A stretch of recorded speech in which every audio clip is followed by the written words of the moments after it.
Et si je te disais qu'en Chine ancienne, certains tigres avaient 9 têtes et mangeaient les corrompus? Je suis Amine, et sur Animistica, je te raconte les mythes que l'histoire a effacés. Aujourd'hui, voici 7 tigres de légende, nés de la lumière, du chaos ou de la vengeance. Je vous laisse les découvrir dans cette vidéo. Les 7 tigres puissants de la mythologie. Le 6e gouverne les 9 divisions. Le dernier s'est réincarné en général sous la dynastie Tang, rendant service à l'Empire. 1. Zhu Wu. Comme l'une des rares créatures mi-homme mi-bête du Shan Hai Jing, Zhu Wu a un corps de tigre et une tête de lion, lui donnant une apparence impressionnante. Pourtant, au quotidien, il ne mange que des animaux morts de cause naturelle. Même affamé 3 jours, il ne chasse pas ses proies. Sa bonté fait que des animaux féroces l'intimident. Même alors, Zhu Wu fait preuve d'une patience extrême et refuse de tuer sans raison.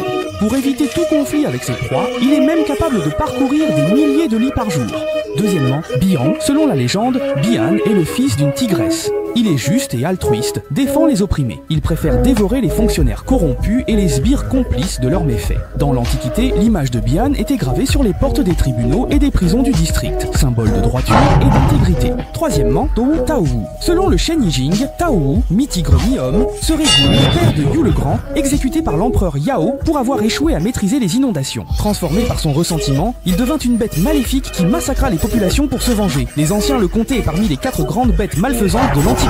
Quatrième, la bête Kaiming. Selon les anciens textes comme le Shan Hai Jing, l'empereur céleste avait une capitale sur la montagne de Kunlun, aussi appelée Kunlun Shu. Sur cette montagne vivait un tigre divin à 9 têtes. La légende dit que la montagne de Kunlun faisait 800 lits et que la bête Kaiming gardait les 9 routes vers le sommet. 5. Kyonki. Selon le Shan Hai Jing, Kyonki est une créature au corps de tigre avec 2 ailes, d'une grande férocité, un monstre qui dévore les humains. La légende dit que Gong Gong, dieu de l'eau, fut exécuté après sa rébellion. Même mort, sa rancœur persista.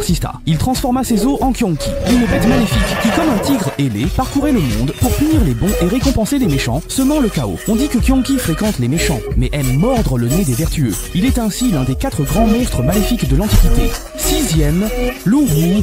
La bête Kaifang, tigre à 9 têtes, était gardien du mont Kunlun dans l'Antiquité. Face au tigre à 9 queues, Lu Wu n'était qu'un petit joueur.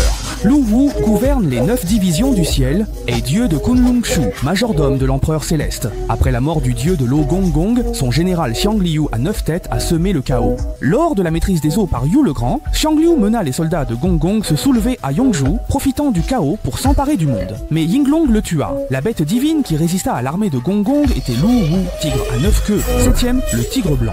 On dit que le dragon apporte la pluie et le tigre le vent. Parmi les 4 bêtes divines de l'Antiquité, le tigre blanc, maître du palais céleste de l'Ouest, est associé à la guerre, à la destruction et au bourrasque. Selon la légende, Zhueli, général des débuts des Tang, aussi appelé Zhuge Rongui, serait sa réincarnation et aurait, grâce à cette puissance, pacifié la montagne Tian, soumis Gaoguli et servi la dynastie Tang. Ces tigres n'étaient pas que des symboles. Certains disent qu'on les voit encore dans les rêves de ceux qui doutent. Tu veux aller plus loin? Abonne-toi à ma chaîne, Animistica.